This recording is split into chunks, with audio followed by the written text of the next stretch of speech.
I'd like to start by acknowledging the traditional owners of the lands on which we all meet and pay respect to elders past, present and emerging.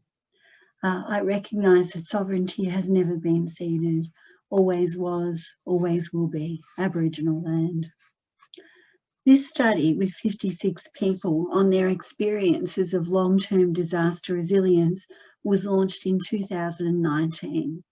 As a prelude to my presentation of the research report, you can see the faces and hear the voices of 6 disaster survivors. Lindy and Keith Wrest, Dianne Simpson, reflect on the personal impact of the Benalla floods with their implications on how to manage disaster recovery. Jodie Thorneycroft draws on the highlights of what worked in a decade of community recovery work. The ubiquity of exhaustion and the cost to health and her family. Reiterating this, Ruth McGowan notes that building social capital as well as capital works needs to be sustained against a backdrop of community fatigue. And Sharon Bourke speaks about what disaster can do to human beings using the metaphor of a mosaic. Long after disaster experience, people may be put back together in a different way, with perhaps an even richer and deeper perspective than before. She considers what helped in her family's recovery and what's needed to support survivors of disaster. She ends with words of hope.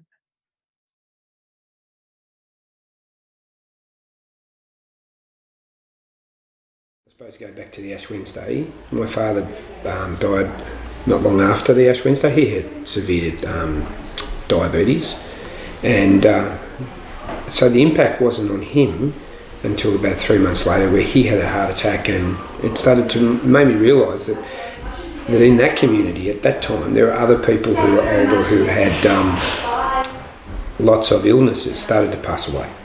And it wasn't until around the table people were talking about exactly the same thing happening here. So in a disaster is, I suppose, to go back and think that it doesn't just leave people after the event. It takes a long time to get over it. And I think then people aren't being checked on, or there's not that opportunity to go and find out how people are travelling 2 or 3 months down the track, 6 months down the track, and sometimes it might be 12 months down the track. And having been through the Alexandra situation, the amount of stories that came out from them, and again it was about men being quieter, but you'd hear stories of farmers who were taking their cans of beer up onto the hillside and sitting there basically for the day and just drinking, not coping with the disaster in that way. And you hear lots of stories like that. So there's men in particular are not good at sharing those things, and that's probably well known. And I think then that makes a point that we have to be aware that from a health point of view, then what is available, yes, it's always provided at the time and it's fantastic, but we always let it slide as we go further and further from the event, and eventually what are the results of that? And I think that's something we should be aware of. We should be looking at maybe asking more questions a little bit further down the track, and staging it out maybe up to 2 years. I don't know. I mean, people with better qualifications than me can make that judgment, but I actually think that that's an extremely important one, because people's health is affected, previously if they've got serious illnesses, and also as the illnesses may be occurring because of the stress that everyone's been under those circumstances. Yeah.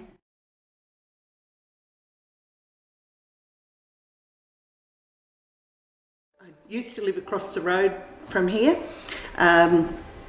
The house over there, you go up 3 steps to get into it, so it's not really flat on the ground. So when I was evacuated, I really didn't think that it would flood. I didn't put anything up. I just grabbed my son and the dogs and got in the car and went. Was a bit shocked that it had about 5 foot of water through my yard, so that meant about 2.5 foot of water through the house.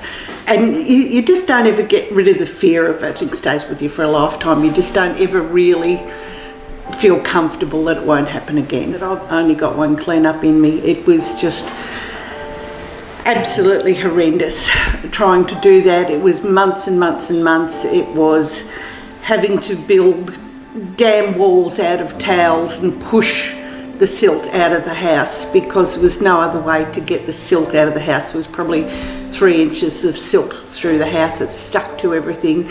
It was just a huge job, and I just don't think I could do it again, physically, emotionally, mentally.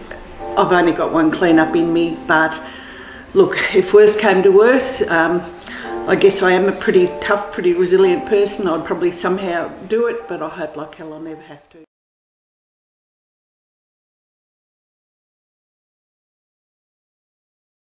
Years on, where are we at?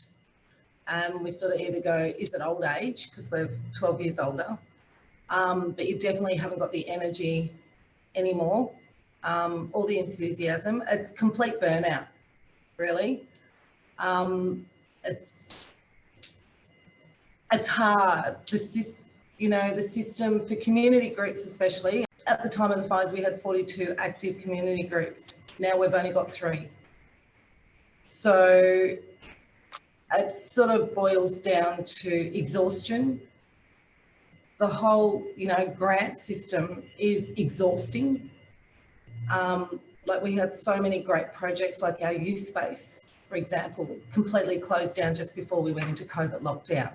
Now, that asset in our community was so needed through that COVID lockdown for that communication with the youth workers and counsellors, but that was gone. So I know from their perspective, what I've been told is they were just exhausted and funding was really hard to source. So like you get in the first early stages of recovery, you seem to get all this support and all this money to set up really great assets in the community, but they're unsustainable. Especially when you go through a traumatic experience, you need to feel safe and have people around you that understand. So I think that's really, really important, very important. What needs to come with that is financial support for those who are volunteering. I can speak personally, all I want now is peace and quiet, if that makes sense. My focus has shifted onto my family, is my highest priority, and that comes first beyond anything else. Mainly because I did 7 years of 24/7 disaster recovery, and I really feel like I've neglected that side of things. I mean, not neglected, but not put as much time in. So the last 4 years, it's been really about myself and my kids. In the fire-affected communities across Victoria from 2009, there is so much knowledge, experience in those communities that no one seems to want to know. Until someone in a particular position wants to know about it, then they engage with you, and then sort of, it's not I want to know the information, but you can't know unless you've experienced it as well and lived it. Like, these communities are so rich in, knowledge and experience, and they're just not utilised. They're not put in paid positions. And that's where it sort of comes to the cutoff. Well, you've just got to turn your back and watch the wheel keep repeating itself over and over again, which is really frustrating. In the past, it's always been communities advocating on behalf of communities, to have appointments with ministers and different departments along the way. But the same thing, it gets exhausting because change in systems takes a long time, which we know that. And nothing gets done like overnight. It's, and it just gets exhausting. And then you just go, what, I just can't continue. It's unhealthy for you. Role, I definitely work 24 hours a day. And 7 days a week. It was amazing. Because I was a project coordinator with all of the community volunteers who are all working together. You can't say, Dave can't have a breakdown at 3 o'clock in the morning. You're there on the ground all the time, So that was probably the hardest time, and that was year 2 and 3 after the fires, where we had 5 completed suicides in 5 weeks. That was So that was hard. Yeah, really hard. But yeah, the support was there and the learnings from there were amazing.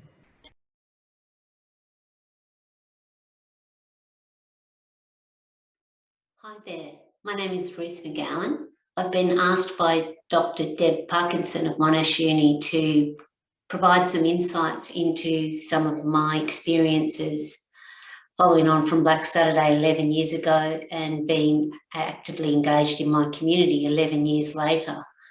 What do I think could be done about long-term recovery, and what advice might I give decision makers? So at the time in 2009, I was the local mayor of my community, and I also lived in a little rural hamlet called Jindervik, and our area had the bushfire impact quite severely. Neighbours lost houses, lots of fencing, and in fact, I stayed home and defended my property with my husband and 3 teenage kids, and the fire went over the top of our house. We survived. We were okay, thank goodness. And then I spent the next year as mayor working with my community to help them in the recovery. I want to share some insights looking back 11 years on that time, and perhaps some advice for the decision makers that are attending the conference that will be of use to you. What I found immediately post the recovery was there was a rush to be active, to rebuild destroyed assets and to create new ones. And we had community engagement around what would our community like and what sort of things did we need: barbecue shelters, new sports stadiums, new sheds, memorials, that sort of thing. And over the next year or two, I noticed that this rush to build things achieved a few outcomes. It ticked some boxes, that progress appeared on the surface to be happening for recovery. It allowed council to tick the box that money was being spent in bushfires. It gave people something to do and something to focus on. So in some aspects, that's part of the recovery. But what I also noticed was there was burnout and fatigue from the community groups that were involved in both applying for the grants, for managing the projects and doing things like the acquittal. So at the end of these projects, a lot of people were just simply exhausted in the community. And in fact, when I look around my community now, 11 years on, I've noticed that a lot of people have moved on. They've sold up and moved on. There's been a lot of marriage breakups, physical and health, mental impacts. And that goes on 11 years later. The trauma is still there. It's triggered by things like the annual anniversary, and particularly hot, windy days sets everyone's nerves on edge. So I don't know if there'll ever be a full recovery to go back to where we were, but we are strengthening as a community. And one of the things that have helped us to move on in a way, not move over, but move on, has been building community connectedness. And one of the things that I think is really important to fund, in addition to the physical infrastructure, is programs and projects that deliberately set out to build community capacity and sustain it and nurture it. And I've been invited to look at this through a gender lens. So I would say the physicality of building things and, putting the asphalt down, building buildings, men's sheds, all that stuff. A lot of that helps men to feel active and creating and getting on with the job.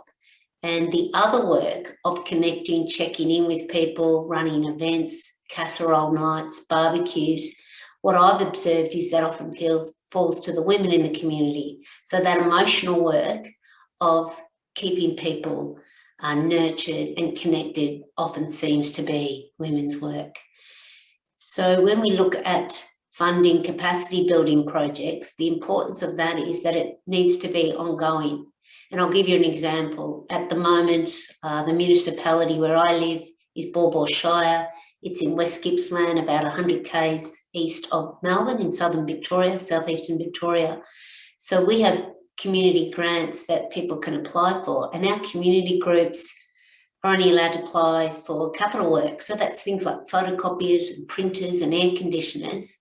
But what we really need is to fund an editor to keep our community newsletter going, which we have 10 editions a year. We pay an editor, a former English teacher, to collated, and she puts together a great little newsletter of 46 pages, and it really is the lifeblood of our community, talking about the goings on, hatch-match dispatches and all those sort of things.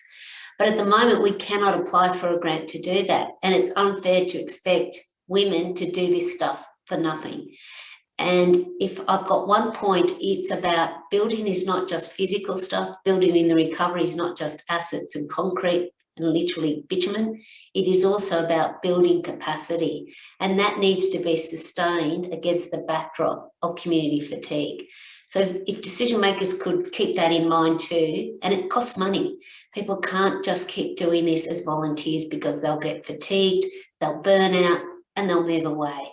So how can you build physical infrastructure and continue to build and nurture connections and community capacity would be my main takeaway. So thanks for listening. Have a great conference. Bye.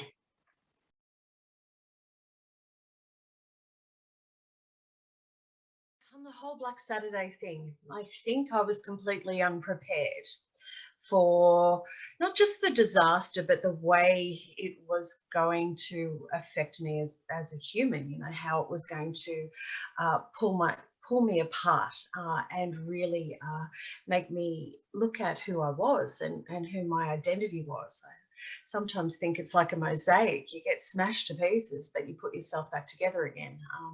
Never the same way, of course, you just can't, but there's something more beautiful in that remaking, that deliberate remaking that goes on as you bring the pieces back together and make sense of yourself and your life. My trauma brain just couldn't take on information. I really struggled just to fill out a form or to read even one sheet of printed information, and to have somebody to help you navigate through that system and really relate to you and understand what was going on for you was absolutely invaluable. And then those financial resources that also came along too. So I was able to go back to school because I received a VBAF scholarship, which was $15,000 a year. And with that money, I was able to just give myself to that study and be able to pour myself into it and not have to have that constant stress of how I was going to put that next meal on the table for the kids. So that was absolutely essential to rebuilding me, because that study helped me rebuild my brain, helped me rebuild my identity, and give myself faith that I was able to then provide for my children going forward and create that safety that everybody needs after having experienced a trauma. You know, if you talk about that trauma-informed care model, it's that safety, that autonomy and that control, and those structures or that opportunity gave me that autonomy, safety and control that I was so desperately craving. Money, for whatever reason, it helps me feel safe, and I can access that at the drop of a hat for whatever reason I choose, and I can do whatever I need to do to keep my family safe with that money, or in fact just exercise some discretionary spending, or go on a holiday, or do something that's joyous and meaningful and gorgeous if that opportunity presents. So I suppose that having discretionary funds gives you safety, autonomy, control. Unfortunately, after a disaster, your resources are absolutely sapped. You are spending so much all the time trying to bring your home back together and replace the things that you need, and, you know, have some joy in your life, maybe even take the kids on holiday or whatever it is. You find yourself stripped of resources very often, and I suppose it's you know, one of the good things that really happened through that Black Saturday experience was the incredible generosity of the Australian people. It really did allow for just a little bit of joy and to bring back those feelings of safety. If I had my time again, I would have made sure that my ex-husband, who was a frontline worker, got the mental health support that he needed right off the bat. The people that put themselves in harm's way to serve and protect come off very often in a very bad shape. Had my ex-husband really had that support in that first little while, I think that the story of our family would have been very different. And you know, you can't, the arrow of time only flies in one direction. The other thing is the case managers, absolutely essential. We do need to have those case managers in and around the family to help navigate systems, to help just be the person that holds the weight of bureaucracy for you, because you're already a little smashed human. You have no resources to be able to do all the things that you need to do to be able to access those systems that are in place, and often very generously so. But unless you have that mediator, people won't do it. And I think I know of a couple of people that were offered case managers early on, and then as a result of that didn't then access, they were offered case managers early on but didn't take them up, and then didn't access funding. They weren't then on the top of the list to go for the kids' holiday to Movie World, and they weren't offered all of these things that were coming through those systems. So actually explaining the role of the case manager and really training that case manager too would be absolutely essential. I was lucky enough to have a case manager that was very well informed about trauma and care and those sort of things, but other case managers weren't. So that really good training of case managers is important.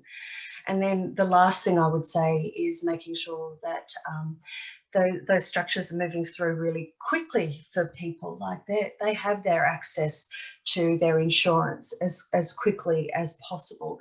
That systems like housing approval or planning approval is mitigated and made to go through really, really quickly. Things like increased BAL levels, which is the bushfire attack level, which is something, all of the new building regulations that came in after Black Saturday often put $40,000, $50,000 onto a property's cost. Those costs need to be mitigated for people. I'm not entirely sure how to do it, but or you allow people to move to a new place and you forego things like stamp duty. Children also need a lot of love and support in that. So things like getting up the temporary kindergarten. I know for myself in Marysville that our kindergarten community is where I made my friends, and they are still my friends. They were the biggest support group of people for me. And to lose your house and then lose the town around the house and then lose all of those meaningful things, those things that you would do in your week that gave your life structure and meaning, it was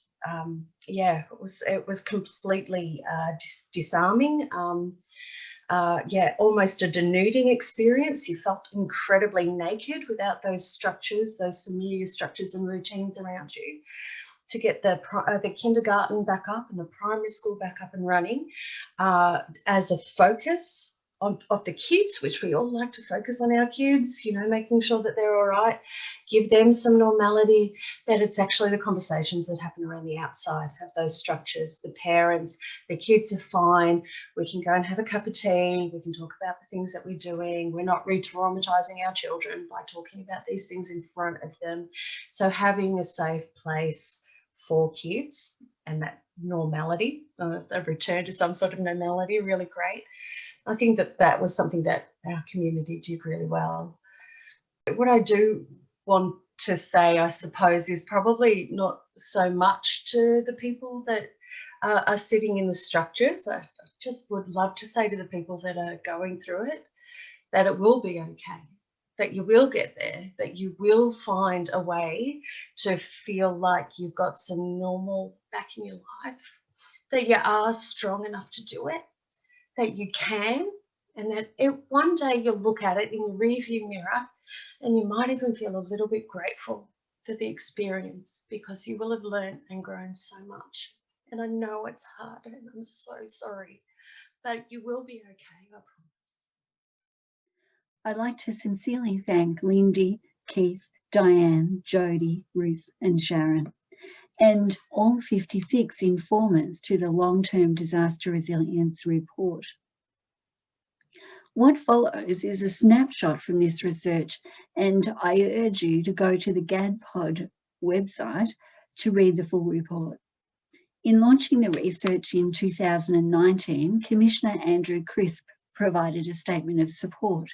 He said, "I am conscious of the many women and men who contributed to this research and report and the value that their insights have made to this work. It takes a great deal of bravery to reflect and share on personal experiences, particularly when discussing issues such as domestic violence, psychological impacts, and the breakdown of relationships and family dynamics. There's still much to be done in the sector to better support communities before and after emergencies that empower people and communities to engage with and lead their recovery." Research and findings like those within this report play an important part in moving ahead with the work. On behalf of EMV, I again would like to recognise the value of such research and work and look forward to building on it within our sector. We appreciate Commissioner Crisp's words and his attendance at this conference in the final session. In our study, 30 women and 26 men spoke to us about long-term disaster resilience. Aged between 18 and 94, their experiences covered floods and fires from 1943 to 2011. 27 felt close to death, 15 were children at the time. This study is unique in capturing the voices of survivors 10, 30 or 50 years in the past. Memories swiftly took them back to the day and the way they felt. The disaster experience unsettled people at the time, and the memory of the anxiety, if not the anxiety itself, remains. In his memoir, The Bush, John Watson writes that in 1898, fires not only left Gippsland a blackened waste, nothing but wanton misery, but through generations left his grandparents, parents and himself with horror and survivor guilt. In this research, disaster trauma appears to act like a dormant infection breaking out throughout people's lives, affecting resilience. One participant, Barbara, these are all false names, almost died in bushfires 47 years ago. As a nurse and qualified radio operator, she'd been asked to help at the State Control Centre on Black Saturday. She said, "Years and years later, you think you're over it, so I went in.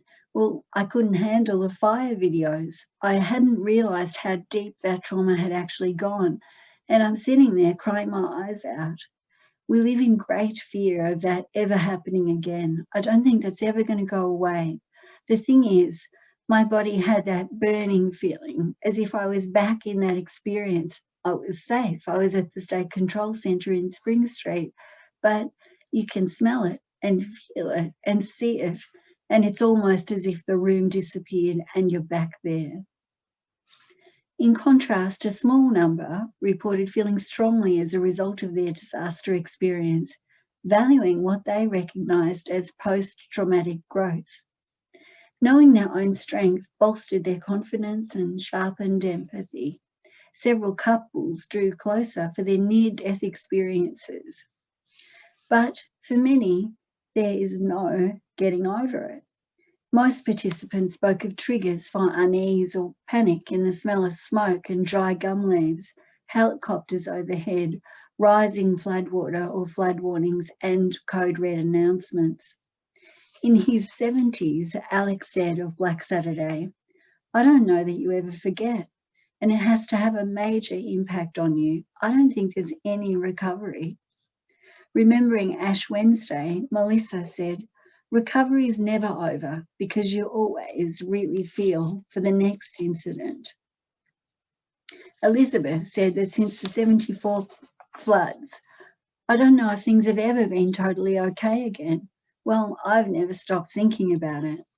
And Seth said, I don't think you can put a pin in it and say it's over. Financially, some never recovered. Many informants dropped out of their education, lost careers, businesses, left relationships, communities, or their church. Disaster changed the course of lives. Jim said, after that 96 flood, I needed $10,000 for fertiliser to get things back on track, but I never had the money. It put me off the farm eventually. Physically, the health of survivors was affected by injuries during disaster and increased chronic and life-threatening illnesses in the aftermath. After floods, residual mould was linked to respiratory illness. Contaminated water caused immediate health problems in infections and fever. Anecdotally, informants noted that deaths from heart disease and cancer increased in their communities, the connection to bushfire or floods suspected. Ruth said, along the road of the fire, maybe every second or third house, someone had developed a chronic illness, and quite a few people in the years since have died of cancer. She continued, sometimes you can be tough in the head and the heart, and your body still picks up other stuff, and stress and trauma can have an impact. At the end of that year, I was diagnosed with a type of blood cancer. Unpaid work around the clock took a heavy toll on community leaders. There was a lack of practical and moral support at a time of wholesale disruption. As a result, they tended to withdraw and re-emerge in line with their capacity to contribute.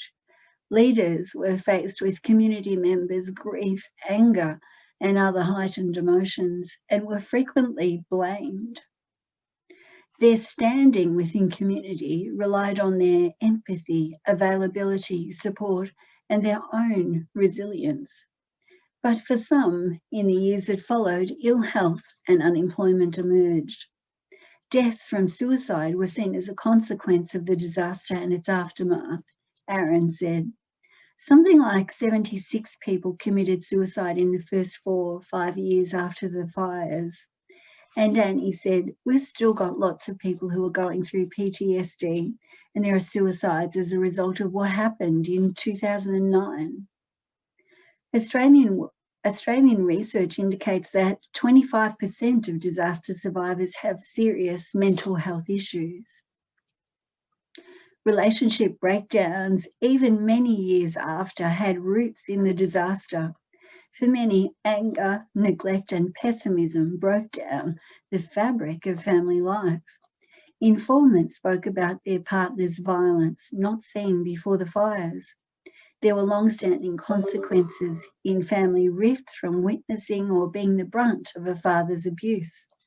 Alexia said, my teenage daughter told me that he had hit her in the head a few times. He denied this, but I did witness him cornering her and kicking her on one occasion. She distanced herself from him for a long time. He fought with the sons, physical punch-ups, which he hadn't done before. Parents related long-term changes in their children that they attributed to the disaster. Bradley said, he'd been a bright and sunny kid, and he became dark and morose, either talking about or acting out killing himself. Kate said of her son, he went to a childhood that was very sad a lot of the time, and in recent years he developed very significant depression and suicidal behaviour around choking, self-harming behaviour, cutting and burning himself. Zoe said, my son had all these big plans and he finished VCE barely passing. He moved from home immediately and he never ever returned. He now lives overseas. I don't think this would have ever happened if the fires hadn't happened. Young adults remembered hardships at school after Black Saturday and the bullying of fire-affected kids. Becky said, "One of my close friends had nothing, no uniform, books or anything. Someone made a comment like, 'Where's your uniform? You smell like smoke. Your house burnt down. Ha ha.' She started to rebel. She was a really good student. Then she started wagging, moving school at least 3 times, didn't finish high school, completely thrown off her ambitions."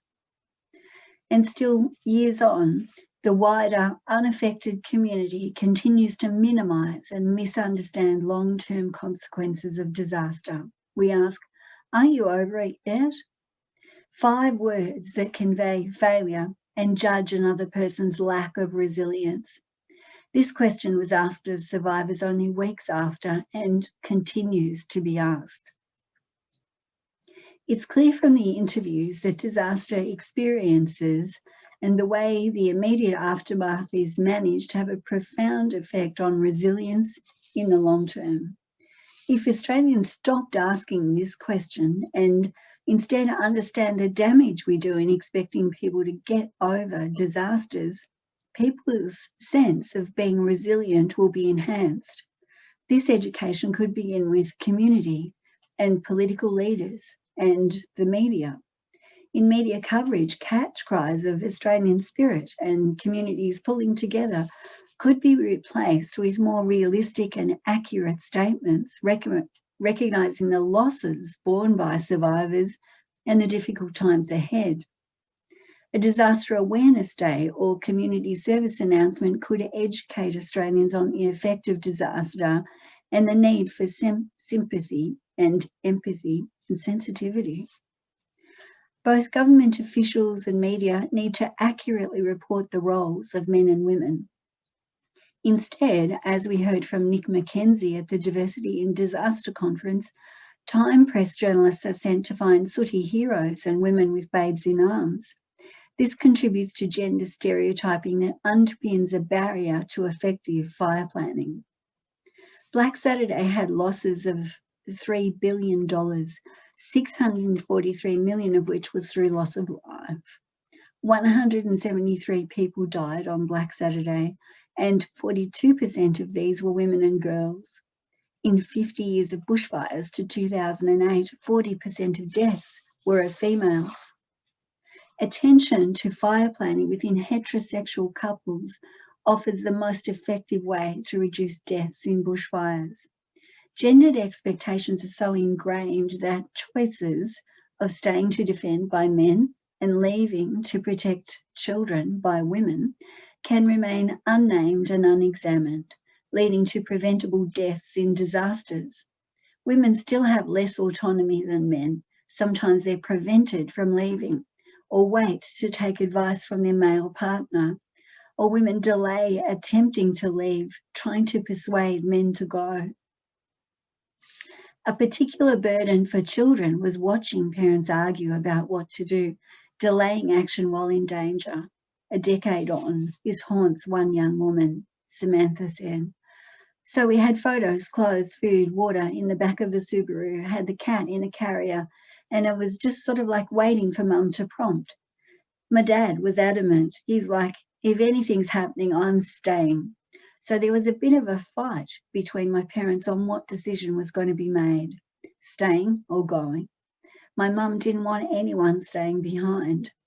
I often dream about me trying to get them to go. Conflict within couples based on gendered roles complicates and prevents fire planning. Gendered expectations of the man as protector, defending the family home, and the woman as carer, driving children out to safety, are powerful. It's seen as a test of masculinity to face the flood or fight the fire, and for women, the test is to ensure everyone is safe. Only 5% of people have a written fire plan, and this figure is not increased by previous experience of bushfire. This lack of disaster planning affects long-term resilience because for survivors, the fear of it happening again is exacerbated by not knowing what to do. The biggest gains in increasing long-term disaster resilience are to be found in challenging the gender schema that we all hold. We can pretend that gender is binary and immutable despite the evidence, or we can see it as vastly different in 2021 than 1950 or 1900 as social norms change. Lives will be saved and regrets unnecessary if fire plans are based in reality, are written and practiced. The postcards on why gendered fire planning raise these questions so that people can leave and live without feeling like they've failed to live up to society's and their own expectations of themselves as men or women. Recommendations are to extend the GADPOD's gender violence and lessons in disaster training, to include new training for fire and flood planning with a gendered lens, and to conduct research aiming to extend the capacity of emergency services by including more women. Resilience may be a mix of individual characteristics, intersection of privilege, and a legacy of a lifetime's experience. It is equally a twist of fate, and the difference between surviving with resilience and not appears to lie outside the survivors themselves. In acknowledging that long-term resilience is premised on effective disaster prevention and management, it sits with government to provide expert advice on areas of safe human habitation, and after disaster to promptly re-establish essential services. It sits with Australian women, men and children, led by those involved in emergency management, to engage in explicit discussions of gendered expectations, realistic expectations of government services, and human rights in the disaster context. Thank you.